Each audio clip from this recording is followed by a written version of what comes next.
मित्रों, धर्म मीमांसा में आप सबका स्वागत है। कृष्णाय वासुदेवाय हरे परमात्मने प्रणतः क्लेशनाशाय गोविंदाय नमो नमः। वसुदेव सुतं देवं कंसचाणूरमर्दनं देवकी परमानंदं कृष्णं वंदे जगद्गुरुम्। मित्रों,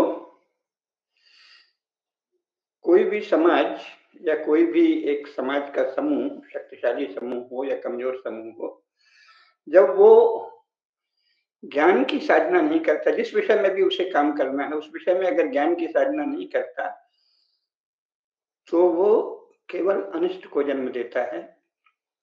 ये भारत का सर्वसाधारण तो जानता है, लेकिन कई बार ऐसा लगता है कि ये जो यूरोप की तर्ज पर राजनीतिक दल बने हैं, जिसमें नेताओं का मुख्य काम जनता को मोबिलाइज करना और उनको या तो किसी विशेष उत्तेजना में बहा ले जाना या कुछ आश्वासन देना या कुछ बड़े बड़े प्रलोभन देना, किसी प्रकार उनको प्रसन्न करना और फिर कार्यकारिणी मतलब सबसे पहले विधायिका में आ जाना, विधानसभा या संसद में, और फिर बहुमत जुट जाए तो कार्यकारिणी के प्रमुख भी हो जाना, मुख्यमंत्री, प्रधानमंत्री, केंद्रीय मंत्री, राज्य के मंत्री, ये सब हो जाना। इसमें इतनी शक्ति लगती है और ऊपर से कम्युनिस्ट पार्टी का जो प्रभाव चला सोवियत संघ में, जहां काफी हत्यारे, उचक्के, डकैत, व्यभिचारी, दुष्ट और मनुष्यों का कत्लेआम करने वाले नीच लोग अपने आप को महान विचारक दिखाने लगे, स्टालिन और लेनिन। यानी अपने पाप छिपाने के लिए वे नेता जो किसी तरह छलबल में या चतुराई में या किसी और एक अच्छाई के कारण भी सही जनता के बीच लोकप्रिय हो जाएं, वो अपने को विचारक भी दिखाएं, चाहे वो छलबल से लोकप्रिय हो, चाहे अपने अच्छाई से ही लोकप्रिय हो, और चाहे जैसा सोवियत संघ में हुआ है केवल छल कपट मार काट धोखाधड़ी से हो। भारत में तो ऐसा नहीं हुआ। भारत में प्रायः लोग नेता जनप्रिय होते हैं, लेकिन जनप्रिय होना एक बात है और विचारक होना दूसरी बात है।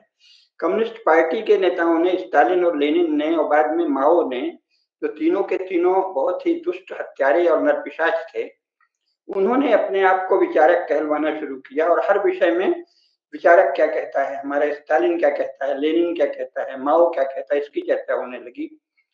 और चूंकि जवाहरलाल नेहरू स्वयं सोवियत ब्लॉक के एजेंट थे, तो उन्होंने शिक्षा में और सब जगह वही सोवियत मॉडल चलाया।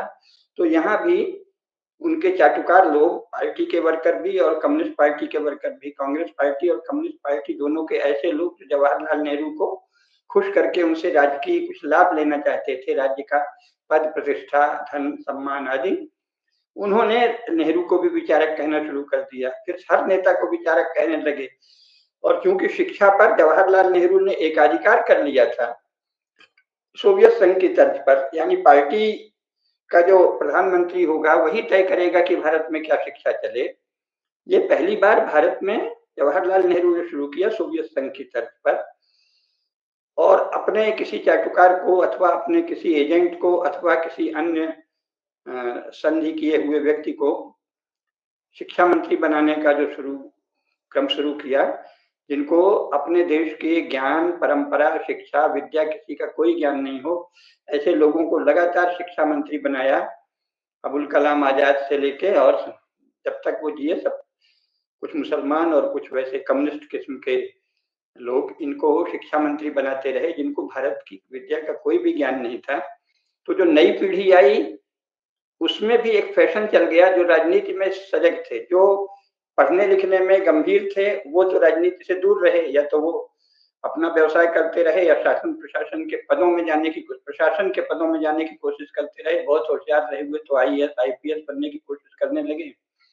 इसके बाद साइंस और टेक्नोलॉजी में बहुत मेधावी लोग जाने लगे, और जो जिनमें मेधा उतनी नहीं थी लेकिन एक तरह की बुद्धि थी कि लोगों को कैसे प्रभावित करना और चाटुकारिता कैसे करना बड़े नेता की, वो सब लोग राजनीति में जाने लगे।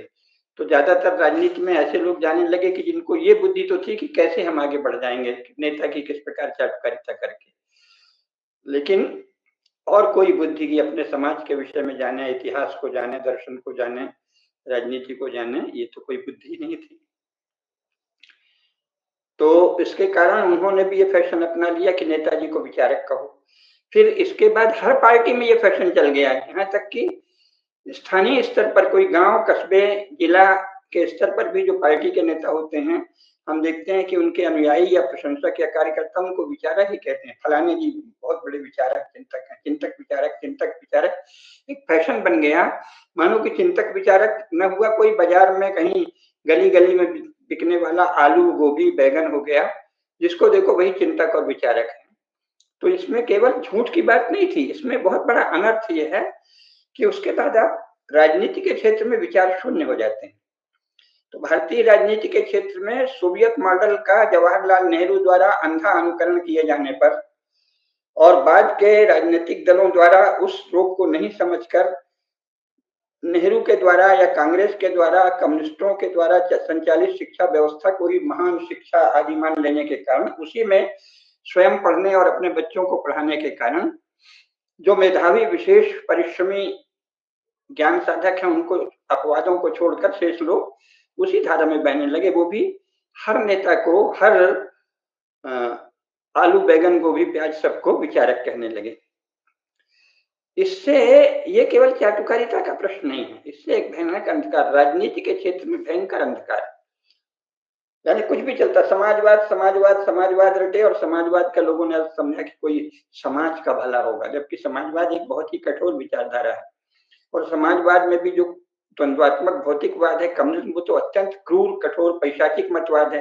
पढ़े लिखे लोग तो जानते हैं, लेकिन जनता के बीच क्या प्रचार किया? समाजवाद, समाजवाद। तुम समाजवादी हो कि नहीं? मैं भी समाजवादी हूँ, यानी मैं समाज का भला चाहता हूँ।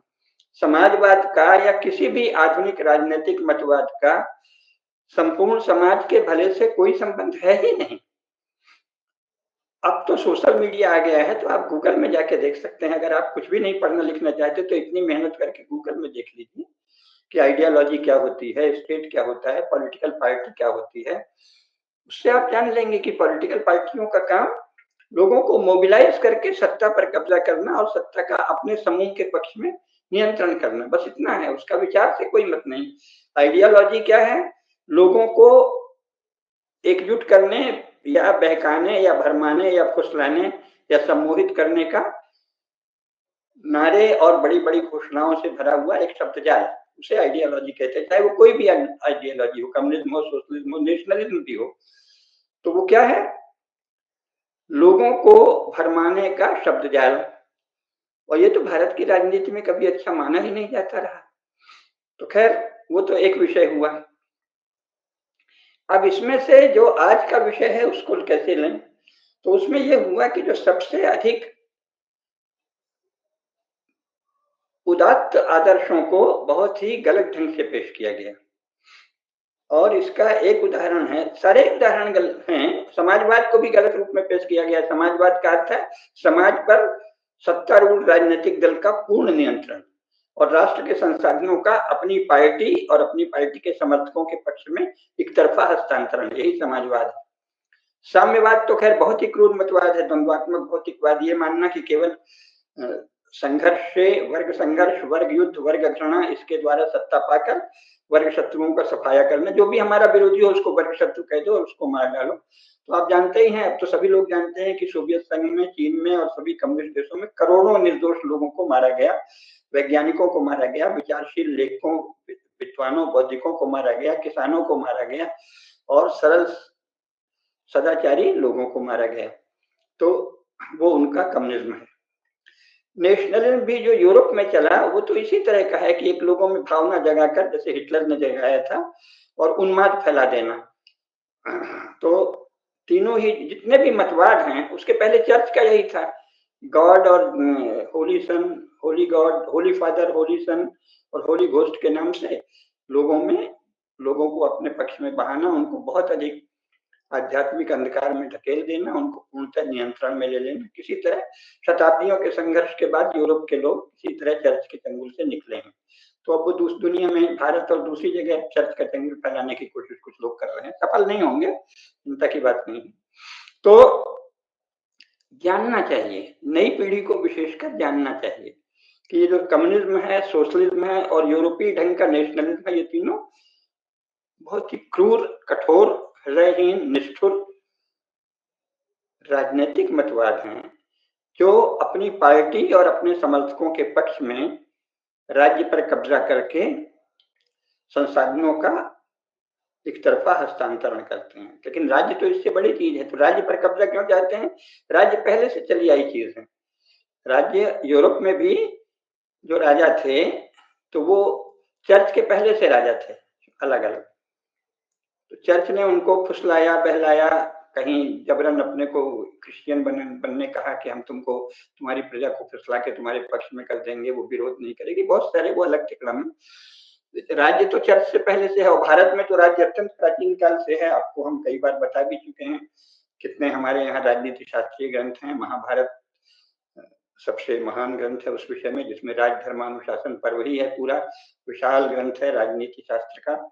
इसके बाद चाणक्य का अर्थशास्त्र है, शुक्र नीति है, बृहस्पति नीति है, कामंडक नीति है, बहुत सारे, फिर सारी स्मृतियां हैं, मनुस्मृति, याज्ञवल्क्य स्मृति, सभी राजधर्म का विस्तार से प्रतिपादन करते हैं। तो ये अलग चीज है, राज्य तो बिल्कुल अलग संस्था है, और ये जो आइडियोलॉजी है और पार्टीबाजी है, ये बाद की हाल की संस्था है और बहुत ही तुच्छ संस्था है। तो इसको नहीं जानते, पर वो आज का विषय नहीं है। आज का विषय ये है कि इसके कारण क्या हुआ है। अगर भारत के जनगण में, विशेषकर हिंदू समाज में, क्योंकि मुसलमानों और ईसाइयों की संस्थाएं उनका अपने ढंग का मजहबी जुनून और मिशनरी जुनून पैदा करने का बहुत व्यवस्थित प्रयास करती है, लेकिन हिंदू समाज चूंकि विश्व का सर्वश्रेष्ठ समाज है और सर्वाधिक संगठित समाज है और सर्वाधिक समता मूलक और न्यायप्रिय समाज है, इतना अधिक न्याय, इतनी अधिक समता, इतना कम भेदभाव संसार में कहीं नहीं हुआ। केवल हिंदू समाज है जिसमें बहुत नाम मात्र को आंशिक कहीं कहीं भेदभाव हुआ। शेष समता मूलक व्यवस्था है, बहुत ही न्यायपूर्ण व्यवस्था है, धर्म में व्यवस्था है। तो हिंदुओं को ये जानना चाहिए कि ये तो महा अनिष्ट हो रहा है जब हम यूरोपीय राजनीतिक मतवादों में बह जाते हैं। तो आज के विषय में चर्चा करके उसको हम ज्यादा सरलता से दिखा सकेंगे। एक बड़ा प्रसिद्ध वाक्य है जो बड़े गर्व से भारत के राजनेता कहते रहे हैं, क्या? वसुधैव कुटुंबकम। और वो क्या कहते हैं? हमारा तो दृष्टिकोण ही वसुधैव कुटुंबकम का है। भारत का, या हिंदू धर्म, कुछ लोग कह देते हैं हिंदू धर्म तो वसुधैव कुटुंबकम का उपदेश देता है। अब ये कितना बड़ा, इसका अर्थ क्या है?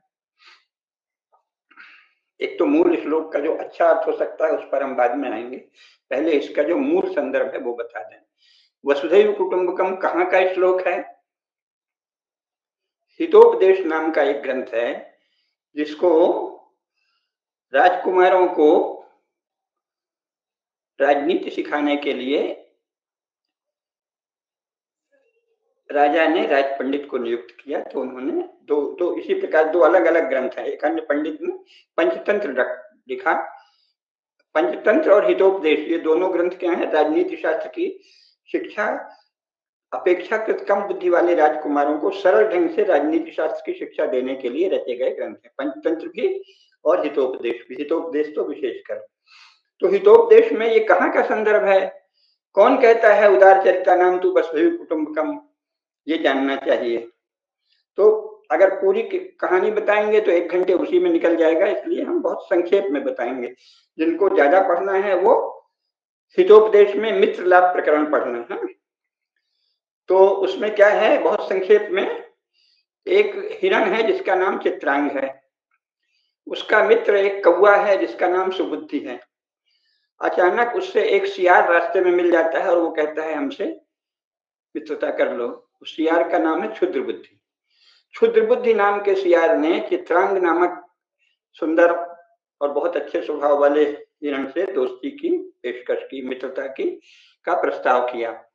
जब वो दोनों, उसने कहा अच्छा चलो ठीक है मान लेते हैं, और जाने लगे तो पेड़ पर ऊपर रास्ते में, हिरण जिस रास्ते से जाता था उसी रास्ते में एक पेड़ पर कौआ रहता था जिसका नाम सुबुद्धि था। तो उसने कहा मित्र कहाँ जा रहे हो, तुम्हारे साथ ये नया मित्र कौन है?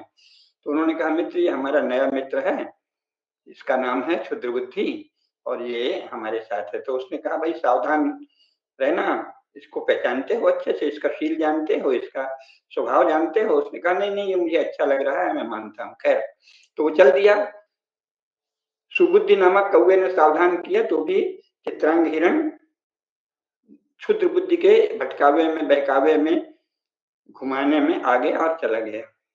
लंबा किस्सा है, कुल मिला के यह है कि फिर वो क्षुद्र बुद्धि सियार जो है वो हिरण को फंसा देता है ब्याज के चंगुल में, और वो ऐसी कूटनीति चलता है, ऐसा छल प्रपंच करता है कि जिससे कि हिरण मार डाला जाए। ब्याज बहेलिया हिरण को मार डाले तो हमको उसका मांस खाने को मिल जाए। लेकिन फिर उसमें जो सुबुद्धि हुआ है वो इसको भांप लेता है और वो बड़ी कुशलता से उसको उससे मुक्त कराता है और ऐसी युक्ति करता है कि वो लंबी कहानी है कि हिरण ऐसे सो जाता है जैसे कि बहेलिया आया तो वो सो गया कि मानो वो मरा हुआ है। तो बहेलिया और खुश हुआ और गीदड़ भी आसपास मंडराने लगा और फिर अचानक वो सियार जो उठ के, जब बहेलिया थोड़ा असावधान हो गया तो वो उठ के भागता है, तो वो उस तीर जो मारता है वो तीर जाके सियार को ही लग जाता है, तो वो सियार मारा गया और हिरण बच गया। तो ये तो विस्तार से किस्सा है। उसी में एक और किस्सा भी है गिद्ध और बिल्ली का, वो भी चील या बिल्ली का, वो भी उसमें भी इस तरह की ही कथाएं आती। अन्य जगह भी ये श्लोक कहा जाता है, लेकिन ये मूल श्लोक क्या है? क्षुद्र बुद्धि नाम का सियार चित्रांग नामक हिरण को बहकाने के लिए कहता है। जब वो कौवे सुबुद्धि नामक कौवे को बताता है कि ये हमारा मित्र है और वो कहता है कि देखो भाई सावधान रहना, तो हिरण कहता है उससे कि देखो भाई ये हमारा परम मित्र है और इसकी बात पर विचार तो करना पड़ेगा। तो क्षुद्र बुद्धि नाम का सियार क्या कहता है? अयम निजः परो वेत्ति गणना लघु चेतसाम उदार चरिता नाम तू वसुधैव कुटुंबकम। अरे मित्र, आप कहाँ इस चक्कर में पड़े हैं कि ये कौवा आपका सगा है और मैं आपका पराया हूँ? ये तो सब फालतू बातें हैं। कौन में कौन अपना कौन पराया, ये भी कोई विचार है? आप तो उदार हैं, आप तो बड़े दयालु दिखते हैं और उदार चरित्रों के लिए तो ये वसुधा ही कुटुंब है, संपूर्ण संसार कुटुंब। तो ये कौन कहता है? ये कहता है एक क्षुद्र बुद्धि दुष्ट बुद्धि सियार, क्षुद्र बुद्धि नाम का दुष्ट बुद्धि सियार। क्यों कहता है? प्रयोजन क्या है? प्रयोजन है जिसको वो ये कह रहा है उसको बहका के उसकी हानि करना। तो ये है मूल श्लोक। तो अब प्रश्न उठता है कि जो हमारे पंडित जवाहरलाल नेहरू, श्रीमती इंदिरा गांधी, श्री राजीव गांधी, श्री अटल बिहारी वाजपेयी, श्री नरेंद्र मोदी, सभी ने ये श्लोक समय समय पर दोहराया, वसुधैव कुटुंबकम। तो क्या वो अपने आप को सियार मानते हैं, क्षुद्र बुद्धि मानते हैं, दुष्ट बुद्धि मानते हैं? कुछ नहीं मानते। न तो नेहरू, न इंदिरा गांधी, न राजीव गांधी, न अटल बिहारी वाजपेयी, न नरेंद्र मोदी, कोई भी अपने को क्षुद्र बुद्धि दुष्ट बुद्धि सियार नहीं मानते हैं। और जिनको बहकाते हैं उनको कोई भोला हिरण मानते हैं क्या? तो वो जनता को भोला भाला हिरण मानते हैं क्या कि उसको बहका दें? अब ये तो हम नहीं कह सकते, ये तो परीक्षण का विषय है। लेकिन किसी वाक्य को किस अर्थ में आप कह रहे हैं? एक दुष्ट बुद्धि का पशु या व्यक्ति समझ लो, वहां एक दुष्ट बुद्धि व्यक्ति सरल सात्विक भोले मित्र को या व्यक्ति को, सज्जन को ठगने के लिए इस श्लोक का प्रयोग करता है। और अगर सुबुद्धि जिसने पहले ही सावधान किया था कि खबरदार इसके फेर में मत पड़ना, वसुधैव कुटुंबकम के चक्कर में नहीं पड़ना, ऐसा नहीं होता संसार में, शत्रु मित्र का विचार किया जाता है, तो उसका कहना नहीं भी माना तो भी बाद में उसने सच्चे मित्र होने का परिचय दे दिया। अगर वो नहीं होता तो ये तुम्हारा गया था।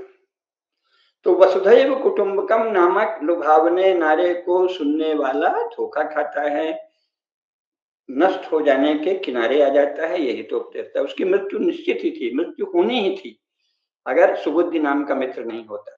तो हमारे नेताओं को कौन सा सुबुद्धि बचाएगा?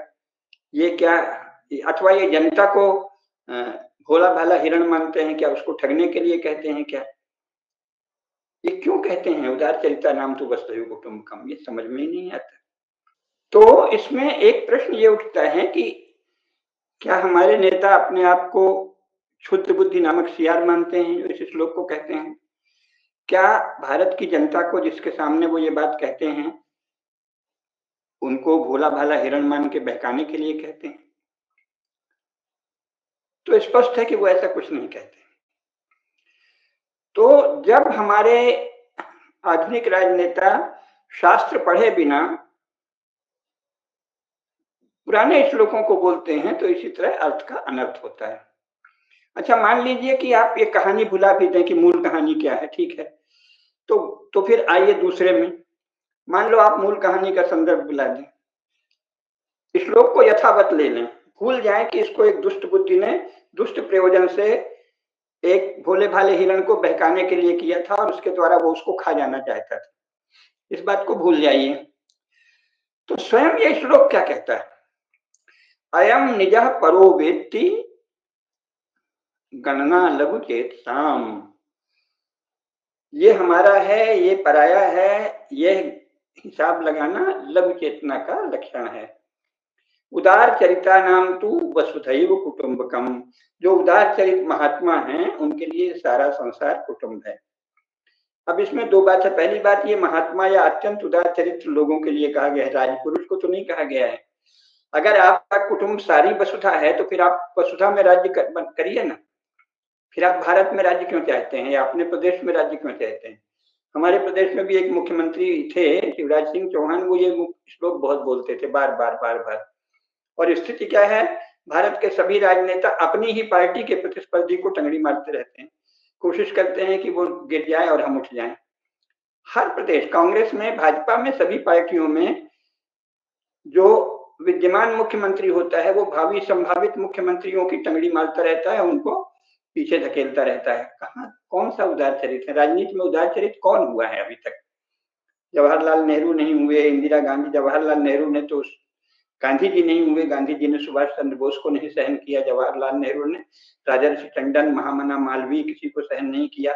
इंदिरा गांधी तो प्रसिद्ध ही थी, उनके बारे में तो तरह तरह के आरोप भी हैं, हत्याओं के भी।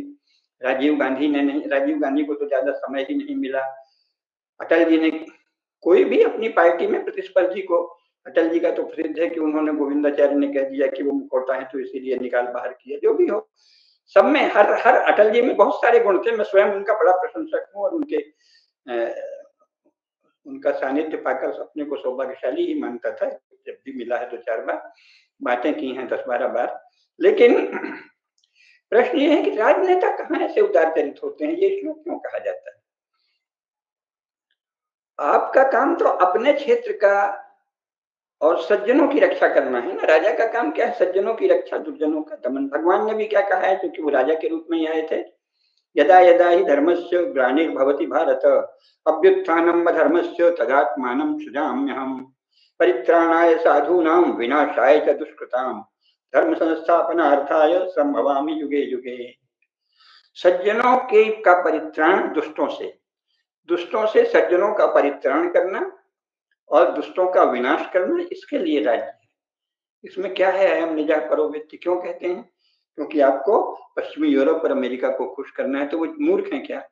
वो आपके इस तरह खुश करने से हो जाएंगे? वो तो शूट पॉलिटिशियंस है ना, स्टेट्समैन है ना। अभी तक उन्होंने, इस समय सारी दुनिया में जो कुछ भी घटित हो रहा है उसमें सबसे ज्यादा निर्णायक प्रभाव संयुक्त राज्य अमेरिका, इंग्लैंड और फ्रांस के राजपुरुषों का है। उन्होंने जो त्याग देना है, बहुत सारी चीजें हैं, अभी उसका आज का विषयांतर हो जाएगा। अंतरराष्ट्रीय संस्थाएं भी इस हिसाब से बनाई हैं कि दुनिया भर के राज्यों पर नियंत्रण हो सके। दिन रात जिनका दिमाग कूटनीति छल में चलता रहता है और जो विश्व की बात इसलिए करते हैं कि उनकी बात मानी जाए, उनसे अगर राजनेता भोलेपन से कहते हैं कि हम तो पहले से ही वसुधैव कुटुंबकम हैं, तो फिर तो वो भारत के राजनेता होने लायक नहीं। और अगर वो अज्ञान में कहते हैं तो बहुत ही शर्म की बात है। और अगर वो इसलिए कहते हैं कि हम इनको ठग लेंगे यूरोपियंस को, तो इसका कोई प्रमाण नहीं मिलता कि आप उनको ठग लेंगे। तो ऐसी फालतू बात कहने से क्या फायदा? मुख्य बात यह है कि राज्य का ये कर्तव्य भी नहीं है ना। अपना पराया, कल को कोई कह दे कि पाप और पुण्य दोनों का विचार करना लघु चेतना का लक्षण है। उदार तो वो है जो धर्म और अधर्म, पाप और पुण्य सब में एक समान भाव रखे। ऐसे होता है क्या? राज्य का काम, राजनेताओं का काम तो धर्म और अधर्म का विचार करना, पाप और पुण्य का विचार करना, उचित और अनुचित का विचार करना, अनुचित को, अधर्म को पाप खंडित करना, ये है ना।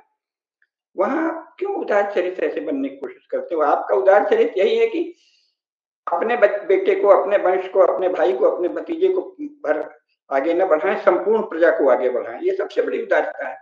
लेकिन इस तरह की उदारता कहना कि हम वसुधैव कुटुंबकम है, वसुधैव कुटुंबकम राजनीति का संदर्भ ही नहीं।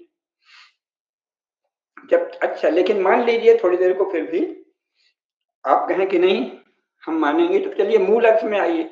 यानी ये सब तरह से कैसे गलत है? मैंने पहले बताया कि इसका मूल जो संदर्भ है उसमें इसका प्रयोग करना बहुत ही लज्जास्पद है, क्योंकि उसमें एक दुष्ट बुद्धि, क्षुद्र बुद्धि नाम का एक दुष्ट बुद्धि सियार एक भोले हिरण को ठगने के लिए इस श्लोक को बोलता है, और वो तो बहुत भयंकर है। और राजा हितोपदेश के जो लेखक हैं वो इसके द्वारा राजकुमारों को ये शिक्षा दे रहे हैं कि कोई तुमसे कहे कि वसुधैव कुटुंबकम तो फेर में मत आना।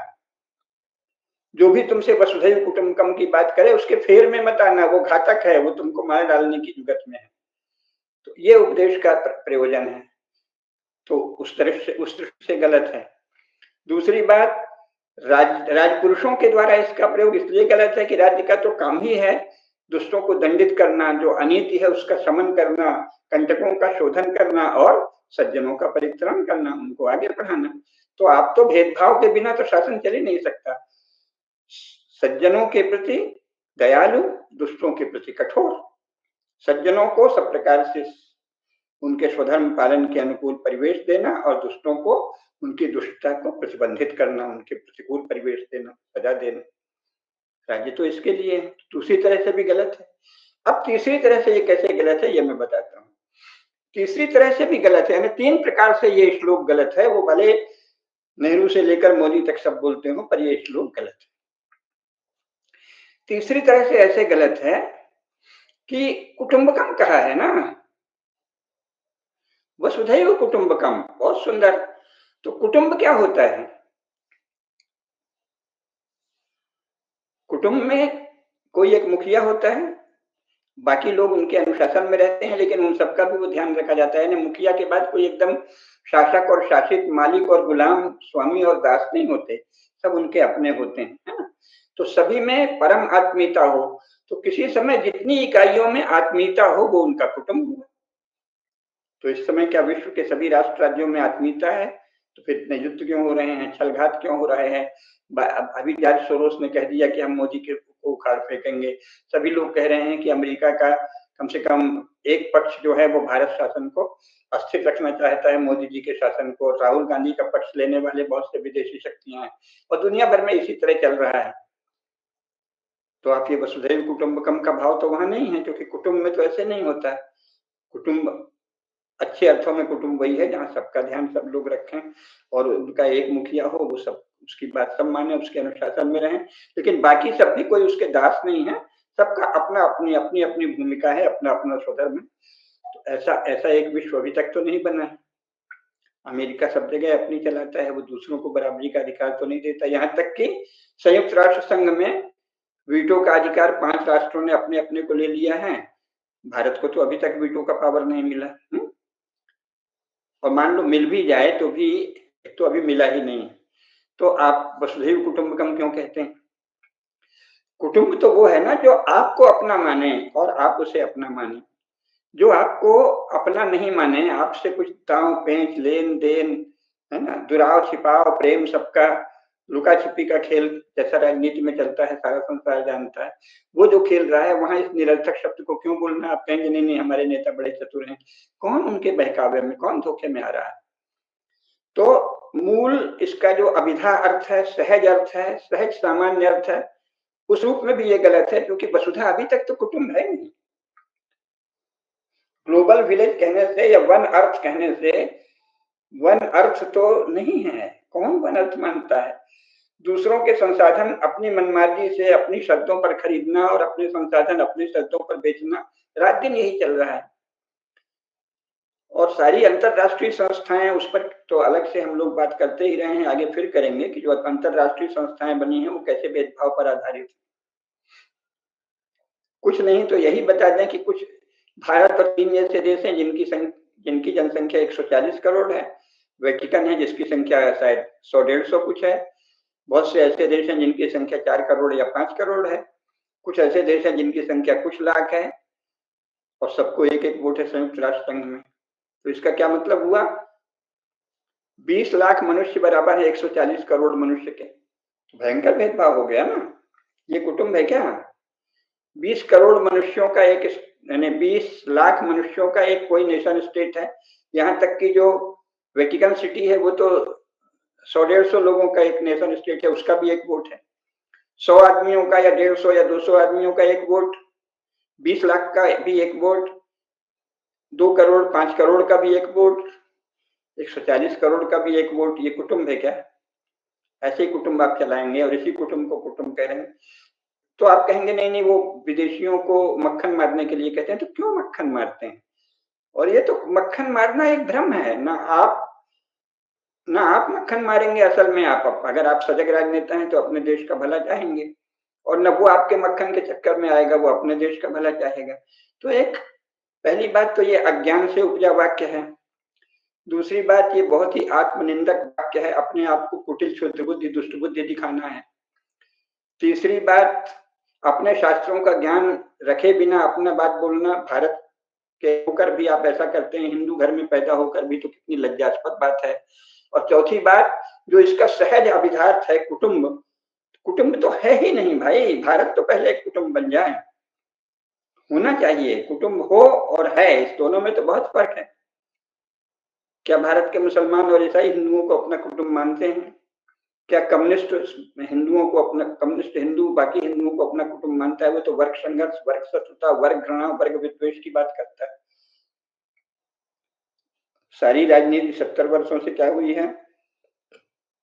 इसके चलते जो कुछ हो, पूंजीवाद का नाश हो, कमाने वाला खाएगा। आज नारों के द्वारा क्या हुआ? घृणा, विद्वेष। खाया तो नहीं कमाने वाले ने, लेबर अभी भी लेबर ही है। रेट बढ़ गए हैं। मोदी जी के समय तो सबसे ज्यादा लेबर को सुविधा है, जिसको पूंजीवादी कहते हैं। और कम्युनिस्ट, जहां जहां कम्युनिस्ट शासन है वहां लेबर्स के क्या हाल है देख लीजिए। स्वयं सोवियत संघ में क्या हुआ? किसानों के साथ कितनी हत्याएं हुई, मारकाट हुई, अत्याचार हुआ, उत्पीड़न हुआ। कहाँ एक है? तो वसुधैव कुटुंबकम वाक्य का प्रयोग चारों स्तरों पर लज्जास्पद, छलपूर्ण, भ्रामक और अज्ञान से उपजा है। इसकी कोई आवश्यकता नहीं। पहली बात तो इस वाक्य का संदर्भ ही कुटिलता है, उसको नहीं बोलना चाहिए। दूसरी बात, अगर इसको अभिधा में लें तो उदात्त हृदय वाले कुटुंबी होते हैं। राजनेता तो कुटुंबी नहीं, राजनेता तो कुटुंब भावना से नहीं चलते। अरे अपनी पार्टी में तो दांव पेंच करते हैं, तो इतना असत्य क्यों बोलते हैं?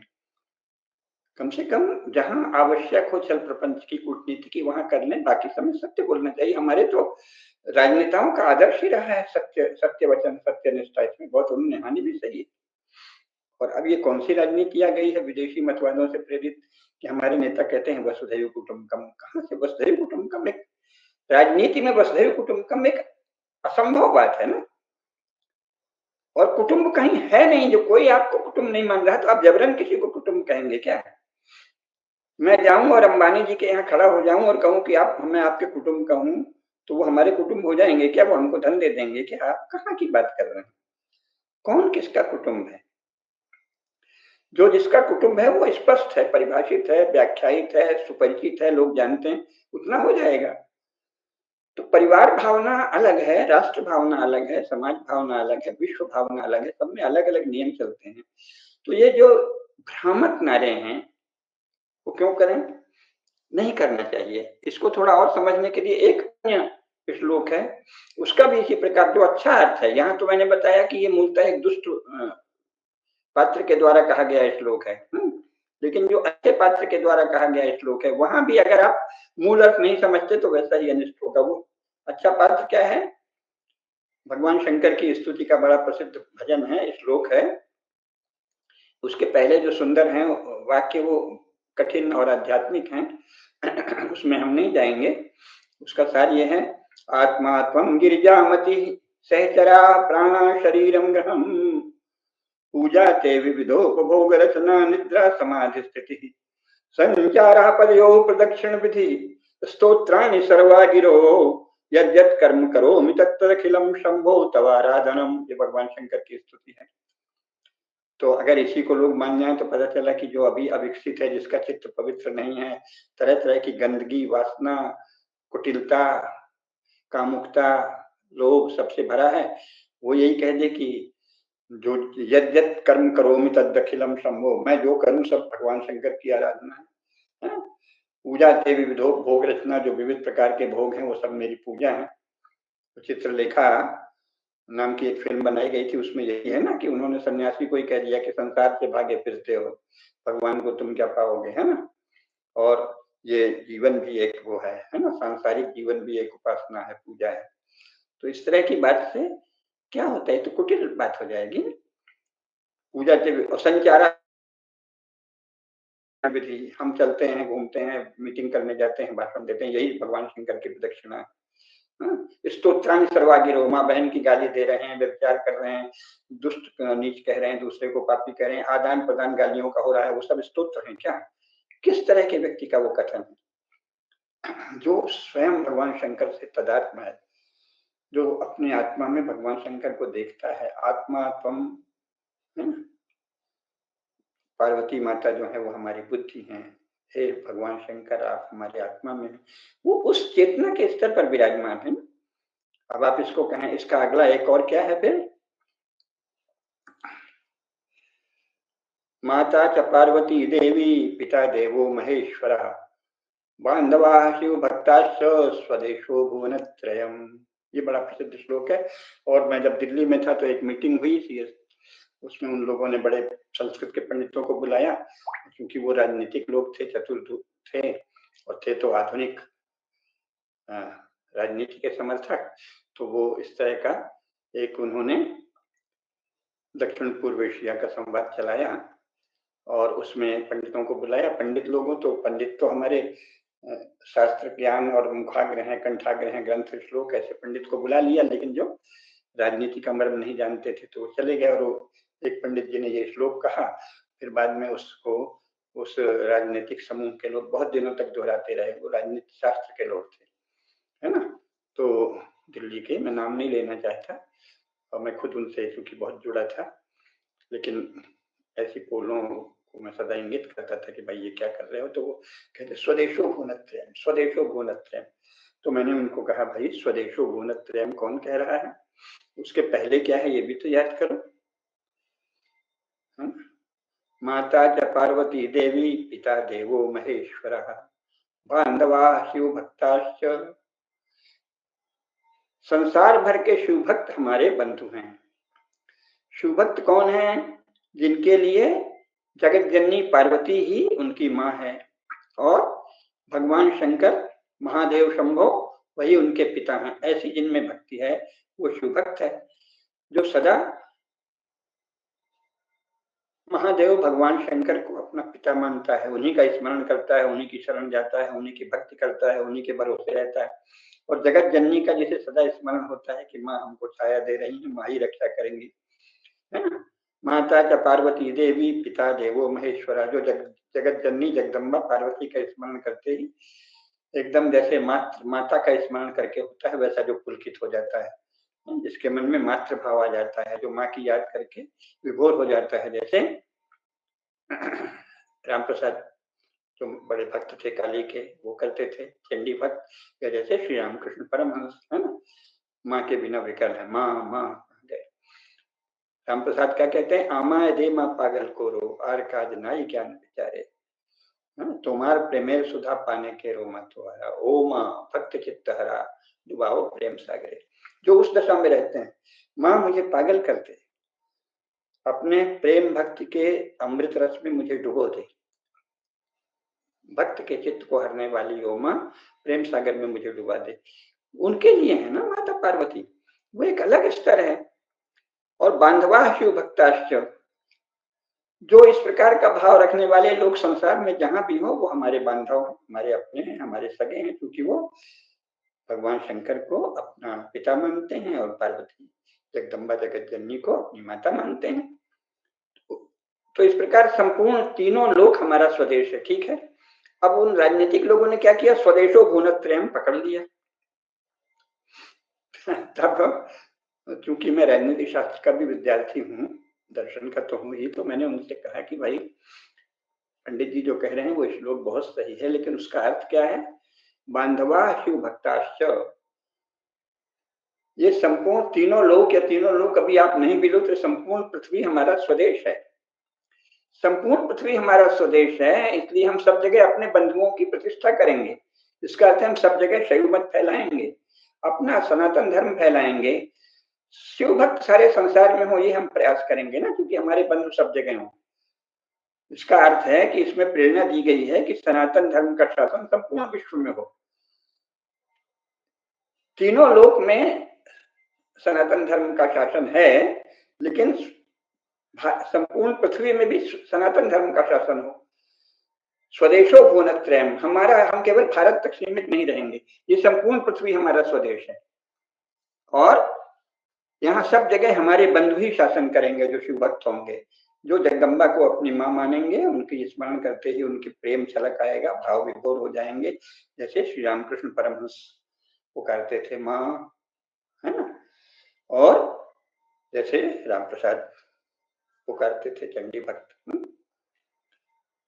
तो हम तो सारे संसार में सनातन धर्म का शासन लाने की ये घोषणा है। तब उनकी हवा सरक गई। उन्होंने कहा, अरे, मैंने कहा जी, स्वदेशो भुवनत्रयम् का अर्थ ये है कि संपूर्ण पृथ्वी में हम सनातन धर्म का शासन लाएंगे, शिव का शासन लाएंगे, शिव भक्त, हमारे शिव भक्त बांधव संपूर्ण विश्व का शासन करेंगे, हम भारत तक सीमित नहीं रहेंगे। की घोषणा ये है, स्वदेशो भुवनत्रयम्, ये संपूर्ण भूमि, संपूर्ण पृथ्वी हमारी है ना। सबे भूमि गोपाल की जामे अटक कहाँ, संपूर्ण पृथ्वी हमारी है, सब जगह हम सनातन धर्म फैलाएंगे, सब जगह शिव भक्तों को प्रोत्साहित करेंगे, संरक्षण देंगे, प्रतिष्ठा देंगे, प्रोत्साहन देंगे, उनका शासन होगा, सब जगह शिव भक्त हमारे बांधव ही शासन करेंगे। जब ये हुआ तो उनकी जो योजना थी वो धरी रह गई, सिकुड़ गए, नहीं तो वो इसी का प्रचार कर रहे थे, स्वदेश। देखिए देखिए, आपको भले लोग, पाकिस्तान आपको युद्ध करता है और भले चीन आपका शत्रु है, लेकिन आप तो उसको स्वदेश में सबको अपना बंधु मानिए। अरे, तो अगर कोई दुष्ट व्यक्ति है, क्षुद्र बुद्धि है, तो वो अर्थ का अनर्थ कर देता है, लेकिन जो प्रशस्त बुद्धि है, उदात्त बुद्धि है, सूक्ष्म बुद्धि है, प्रखर बुद्धि है, तेजोदीप्त बुद्धि है, जिसको प्रकाश है, जिसको दिखता है, वो उसका अर्थ देख लेता है। तो स्वदेशो भुवनत्रयम् का दुष्ट लोग क्या अर्थ करते हैं कि हम तो भाई किसी कोई हमारा शत्रु नहीं है। बहुत से लोग हैं, नेता हैं, कुछ और संगठन के लोग भी, हमारा कोई शत्रु नहीं है। अरे अभागे, जो संपूर्ण समाज का, संपूर्ण भारतवर्ष का शत्रु खड़ा लील जाने को तैयार है, दिन रात षड्यंत्र कर रहा है, वो हमारा शत्रु नहीं है। राजनीति, फिर राजनीति का विलोप कर दो। अगर कोई आपका शत्रु ही नहीं है तो राज्य को भंग कर दीजिए, भारत राज्य को भंग कर दीजिए। काहे के लिए? डेवलपमेंट तो लोग स्वयं कर लेंगे ना, सड़क बना लेंगे, तालाब बना लेंगे, बहुत बड़े बड़े इंजीनियर भी होते हैं, सब मिलजुल के सभा करके रेल बना लेंगे, बड़े बड़े आधुनिक संयंत्र बना लेंगे। राज्य की क्या आवश्यकता है? राज्य की आवश्यकता दुष्टों के दलन के लिए है, धर्म का अवरोध करने वाले लोगों के दमन के लिए है। तो स्वदेशो भुवनत्रयम् का सही अर्थ अगर आप लें तो फिर आप संपूर्ण विश्व में सनातन धर्म का शासन लाएंगे। वसुधैव कुटुंबकम का भी अगर ये अर्थ लें कि संपूर्ण वसुधा हमारा कुटुंब है, तो हम सब जगह वही न्याय करेंगे जो अपने करना, पर उसके लिए पहले भारत में न्याय का शासन आवश्यक है। फिर आरक्षण वगैरह तो नहीं चलेगा कि अमुक जाति जो हैं अब उनको अनंत काल के लिए आरक्षण देंगे और काल्पनिक रूप से कह देंगे। अगर आप कहते हैं कि भारत का दर्शन इतना उदात्त था, तो फिर उसमें अन्याय क्यों हुआ होगा? और प्रमाण भी नहीं है इतिहास, मैंने तो इतिहास का अध्ययन किया है, इतिहास में ऐसा कोई अन्याय किन्हीं जातियों के साथ स्थायी रूप से नहीं हुआ। उतार चढ़ाव आपस में मनुष्य राजनीति करते रहते हैं। अनुसूचित जाति जिन्हें कहा जाता है, उनके साथ ऐसा कोई स्थायी अन्याय नहीं हुआ। इसके प्रमाण है, मैंने अन्य वक्तव्यों में, लेखों में, पुस्तकों में सब दिया है। तो उदात्त दर्शन वाला राज्य इतना घटिया हो ही कैसे सकता है? और नहीं था, ये व्यावहारिक सत्य है ना, अभिलेख, हम केवल दार्शनिक तर्क नहीं कर रहे हैं, इसके ऐतिहासिक अभिलेख हैं, प्रमाण है, ऐसा कुछ भी नहीं था। तो आप वो नहीं मानते, आपने तो आरक्षण दे रखा है सदा के लिए, अमुक अमुक जातियों को आरक्षण रहेगा। पता, कहते हैं खबरदार अगर आरक्षण का विरोध किया तो हम तुमको वोट ही नहीं देंगे। ऐसे मनुष्य आपने पैदा किए हैं। अरे अपने देश में तो आप आत्मभाव, बंधुभाव जगा नहीं पा रहे हैं भारतवर्ष के भीतर। कहाँ है बंधुभाव भारत में? हिंदू समाज में, हिंदुओं में आपस में बंधुभाव नहीं है, जाति के आधार पर सब विभक्त हैं। और खासतौर से जो जाति प्रथा का नाश करने की बात करते हैं वो सबसे ज्यादा जातिवादी। तो जब आप अपने ही देश में बंधुभाव नहीं दृढ़ कर पाए तो ये क्या वसुधैव कुटुंबकम कहते हैं? और इस निरर्थक वाक्य से आप समर्पण करना चाहते हैं क्या अमेरिका, इंग्लैंड और फ्रांस के द्वारा बनाई गई अंतरराष्ट्रीय संस्थाओं के नियमों और शर्तों के समक्ष समर्पण? क्या चाहते हैं? इससे मिलेगा क्या?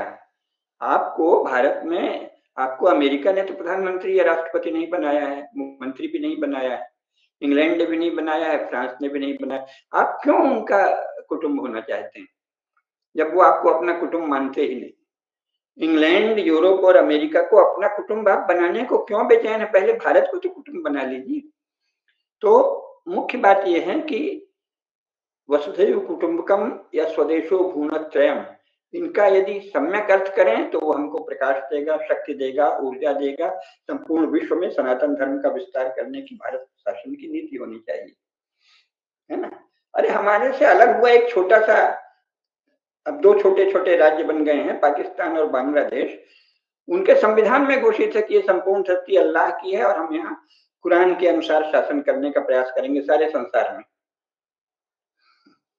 जिसमें मनुष्य जाति को मोमिन, मुनाफिक, मुशरिक और काफिर इन 4 वर्गों में बांट दिया है। उसमें बहुत भेदभाव है, खुलेआम कह रहे हैं। और आप सनातन धर्म जैसे श्रेष्ठ धर्म, जो सार्वभौम मानव मूल्यों को मानने वाला धर्म है, वो हम संपूर्ण विश्व में फैलाएंगे, ये नहीं कह सकते। और नहीं कह सकते तो वसुधैव कुटुंबकम स्वदेशो भूनत्रयम आदि कहना तो बंद कर दीजिए।